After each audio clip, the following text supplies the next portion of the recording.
Das Konzentrationslager Mittelbau-Dora befindet sich in der Nähe von Mülhausen. Es wurde von 1944 an genutzt, bis es 18 Monate später von den Alliierten befreit wurde. Auf dem Appellplatz wurden die Gefangenen jeden Morgen und Abend gezählt und als arbeitsfähig bewertet. Arbeitsunfähige wurden aussortiert und später ermordet. Bei Strafappellen mussten die Gefangenen für mehrere Stunden und bei jedem Wetter bewegungslos stehen.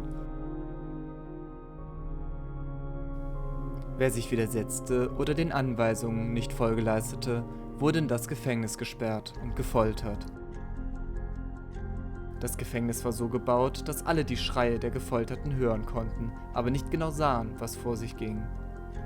Die Schreie der Gefangenen wurden genutzt, um die Mitinsassen psychischem Druck auszusetzen. Hierdurch wurden die Gefangenen gefügig und es wurden keine Fluchtversuche unternommen. An diesem Schießstand wurden Gefangene mittels Genickschuss hingerichtet, ebenfalls in Hörweite der Mitinsassen. In diesem Krematorium wurden verstorbene Gefangene verbrannt. Auf diesen Tragen wurden die Körper der Verstorbenen von ihren Mitinsassen in das Krematorium gebracht. Hier zeigt ein Überlebender einem US-Armeeangehörigen die Öfen im Krematorium. In diesen 2 Öfen wurden ca. 1000 Leichen verbrannt. Bis zur Errichtung des Krematoriums wurden die im Lager Mittelbau-Dora verstorbenen Häftlinge zur Einäscherung ins KZ Buchenwald zurückgebracht. Unter diesem Schotterberg liegt bis heute die Asche der Verstorbenen.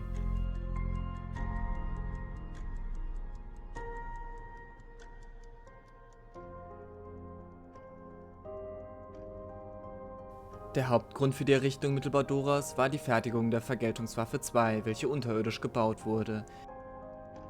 Bis zur Sprengung der gesamten Anlage von den russischen Besatzern war dies der Eingang zur Fabrik. Nun wurde von der Gedenkstätte ein neuer Zugang geschaffen.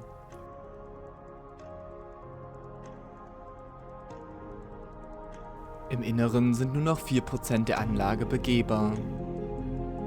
Auf solchen Loren wurden die Materialien durch die unterirdische Fabrik transportiert.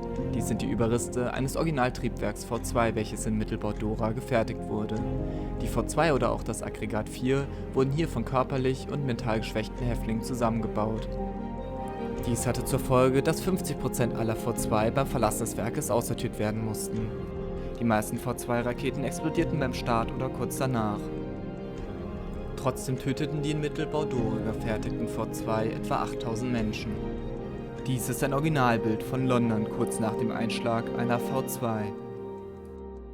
Im Jahr 1944 sah Mittelbau-Dora noch so aus. Heutzutage ist davon fast nichts mehr übrig. Oft stehen nur noch die Fundamente der Bauwerke. Bei vielen, wie auch bei dieser ehemaligen Wäscherei, kann man fast nicht mehr erkennen, was es mal war. Doch hinter diesen Ruinen steckt die grausame Geschichte von den Gräueltaten, welche in Mittelbau-Dora verübt wurden. Damit sich die Geschichte nicht wiederholt, muss daran erinnert werden, wie schlimm das Leid der Gefangenen war. Deswegen auch dieser Kurzfilm, denn wenn wir die Vergangenheit vergessen, können wir die Zukunft nicht gestalten.